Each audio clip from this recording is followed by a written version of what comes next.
Assalamualaikum warahmatullahi wabarakatuh. Alhamdulillah, salatu wassalamu ala rasulillah, amma ba'd. Kaum muslimin yang dirahmati oleh Allah subhanahu wa ta'ala, begitu banyak kaum muslimin yang dengan ditinggalkannya tahun Masehi 2022 dan masuknya tahun 2023, mereka ikut merayakan.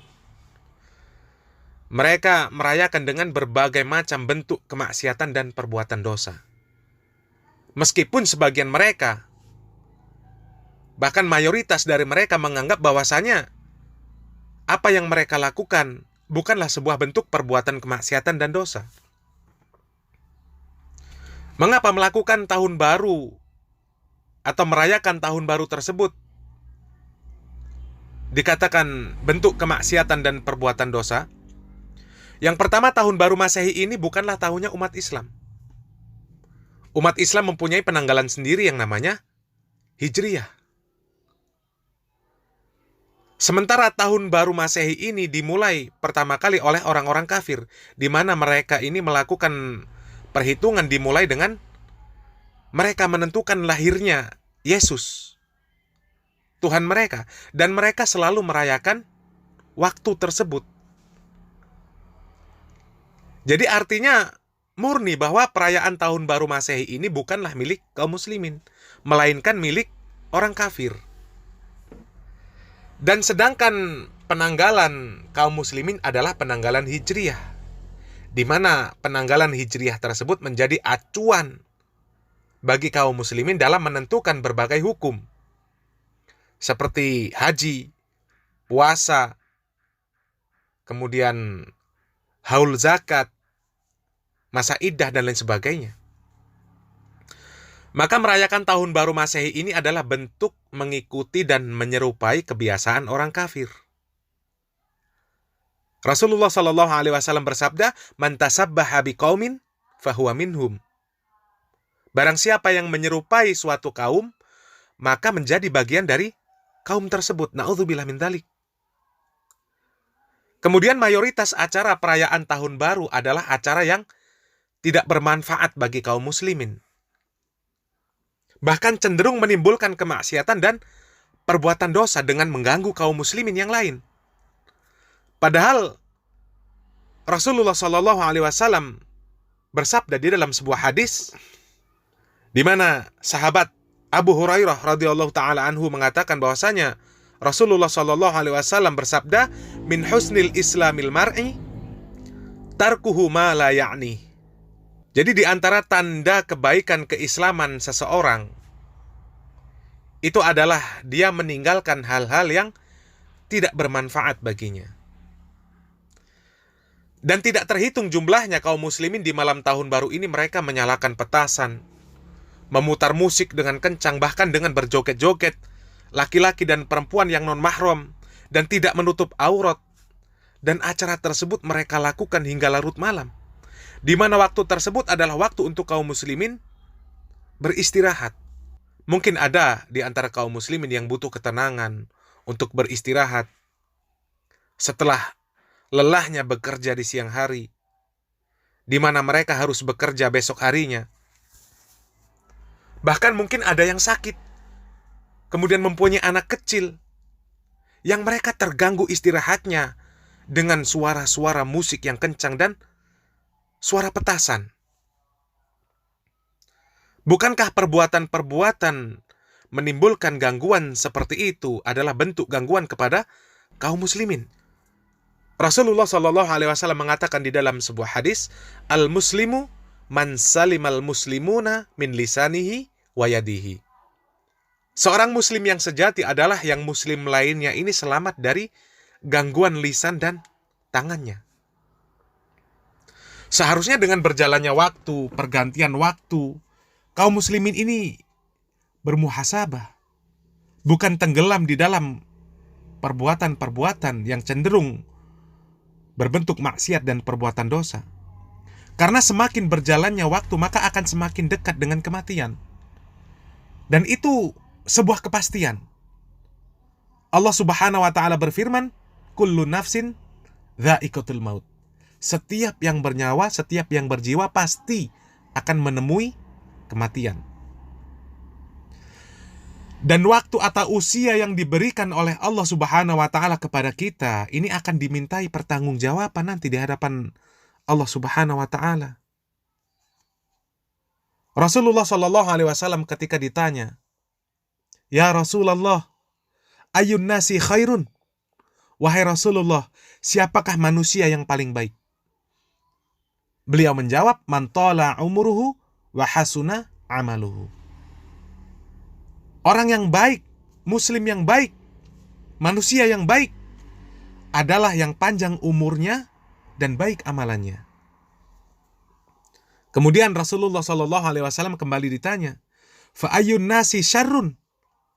Qala man tala umuruhu wa sa'a amaluhu. Kemudian Rasulullah Shallallahu Alaihi Wasallam ditanya kembali, siapakah orang yang paling buruk? Maka Rasulullah Shallallahu Alaihi Wasallam menjawab, orang yang buruk, yang paling buruk adalah yang panjang umurnya, kemudian buruk amalannya. Kemudian di dalam hadis yang lain Rasulullah Shallallahu Alaihi Wasallam mengatakan, al-kayyisu man dana nafsahu wa amila lima ba'dal maut. Orang yang pandai adalah orang yang dia selalu menghisap, dia memeriksa, menghitung terhadap dirinya sendiri, kemudian beramal untuk kehidupan setelah kematian. Wal ajiz, dan orang yang lemah, man atba'a nafsahu hawaha wa tamanna 'ala Allah. Sedangkan orang yang lemah adalah orang yang mengikuti hawa nafsu dan hanya berangan-angan terhadap Allah Subhanahu wa Ta'ala, tidak beramal soleh. Kita tidak tahu dari usia yang sudah diberikan oleh Allah Subhanahu wa Ta'ala kepada kita berapa sisanya. Karena kematian bisa datang kapan saja. Dan apabila waktu kematian itu sudah tiba, maka tidak akan bisa dimundurkan sedikit pun. Oleh karenanya, marilah kita memanfaatkan sebaik-baiknya waktu, usia yang telah diberikan oleh Allah Subhanahu wa Ta'ala kepada kita untuk mengumpulkan bekal berupa amal soleh, di mana amal soleh tersebut adalah bekal yang akan kita bawa menghadap kepada Allah Subhanahu wa Ta'ala. Barakallahu fikum. Wassalamualaikum warahmatullahi wabarakatuh. Kaum muslimin yang kami hormati, sebelumnya ada dua hal bagi kita yang bisa kita jadikan sebagai acuan untuk menilai apakah sebuah perayaan itu termasuk perayaan milik orang kafir, ataukah sifatnya hanya sebatas adat masyarakat, atau dia datang dari agama Islam. Secara umum bisa kita gunakan dua acuan. Yang pertama adalah tentang sejarah dan asal-usulnya. Dan yang kedua, kita bisa gunakan acuan ritual yang dilaksanakan dan dikerjakan ketika perayaan itu. Untuk masalah tahun baru, semua orang meyakini bahasanya di situ tidak ada ritual khusus yang dilakukan oleh masyarakat yang merayakannya. Tapi coba kita lihat dari sejarah dan asal-usulnya. Banyak ahli sejarah mencatat bahasanya tahun baru itu berasal dari perayaan orang Romawi. Di mereka mempersembahkan satu perayaan khusus untuk dewa Janus, yang dewa ini mereka gambarkan sebagai dewa pergantian tahun. Dewa Janus memiliki dua muka, yang satu muka menghadap ke depan, berarti yang satunya menghadap sebaliknya ke belakang. Sebagai filosofi bahasanya dewa ini menghadap ke depan dan menghadap ke belakang. Filosofi terkait zaman yang akan dia jumpai dan zaman yang telah berlalu. Karena itulah kita perlu untuk kemudian menyadari bahasanya tahun baru adalah perayaan orang kafir. Ini prinsip. Kita semuanya harus menyadari bahasanya tahun baru adalah perayaan orang kafir. Permasalahan terbesar kenapa banyak kaum muslimin yang dia ikut merayakan tahun baru dan kayaknya nggak ada perasaan berdosa adalah karena anggapan bahasanya tahun baru itu sifatnya hanya murni adat istiadat, murni sebatas budaya masyarakat, tidak ada hubungannya dengan ritual agama. Dan ini pemahaman yang tidak benar. Yang benar, tahun baru itu punya latar belakang agama. dia berasal dari orang kafir. Karena itu kita katakan bahasanya perayaan tahun baru adalah perayaan milik orang kafir. Maka sekali lagi kita tekankan, Anda harus memahami prinsip bahasanya tahun baru berasal dari orang kafir. Kalau kita sudah sepakat hal ini, kedepannya akan lebih mudah. Yang saya maksud adalah untuk mengajak masyarakat menghindari itu akan lebih mudah. Kemudian kita juga mempertimbangkan begini, semua yang namanya perayaan itu pasti punya latar belakang ideologi. Karena hari raya itu turunan dari ideologi. Meskipun bisa jadi kegiatannya hanya murni main-main. Ada sebuah hadis dari sahabat Anas bin Malik radhiyallahu anhu. Beliau menceritakan ketika Nabi SAW baru saja datang ke kota Madinah, hijrah. Dan Islam sudah ada sebelum Nabi SAW datang ke kota Madinah. Didakwahkan oleh beberapa sahabat, diantaranya adalah Mus'ab bin Umair radhiyallahu anhu.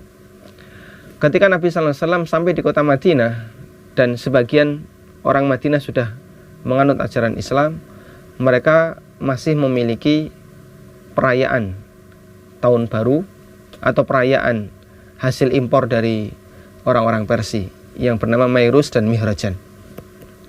Ketika Nabi SAW menjumpai hal ini, Nabi SAW mengatakan, qadimtu alaikum walakum yaumani tal'abuna fihima.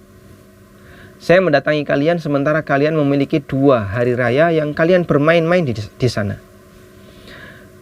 Dan kata para ulama, 2 hari raya tersebut adalah Nairus dan Mihrajan. Dua-duanya hari raya datang dari Persia, impor.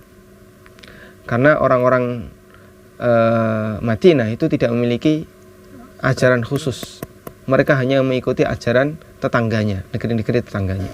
Sampai masalah hari raya mereka impor dari Persia. Dan kegiatan mereka ketika merayakan Nairus dan Mihrajan hanya murni bermain.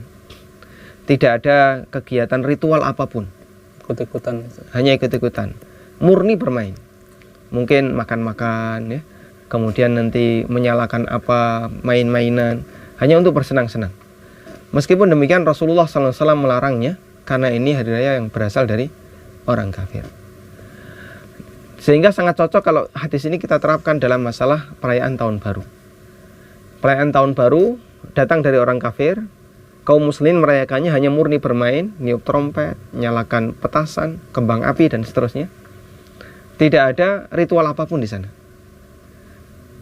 Meskipun demikian, ini dilarang dalam Islam. Sebagaimana Rasulullah SAW melarang orang-orang Madinah untuk merayakan Nairus dan Mihrajan, yang itu datang dari orang Persia, orang Majusi. Namun kemudian dirayakan oleh sebagian kaum muslimin di Madinah karena dengan hanya sebatas main-main. Karena itu kita sangat tekankan bagi kaum muslimin, mari kita hindari semacam ini. Jadi jangan sampai kita ikut-ikutan, ikut keluar rumah, apalagi ikut menyalakan mercon, ikut menyalakan kembang api dan seterusnya. Sama tahun baru. Termasuk diantaranya at-tahni'a bi syiaril kufar, memberikan ucapan selamat untuk syiar orang kafir dilarang. Sebagaimana kata Ibnu Qayyim dalam kitabnya Ahkam Ahlul Zimmah, beliau mengatakan ulama sepakat tidak boleh mengucapkan selamat untuk perayaan hari raya milik orang kafir. Nah, wallahu a'lam.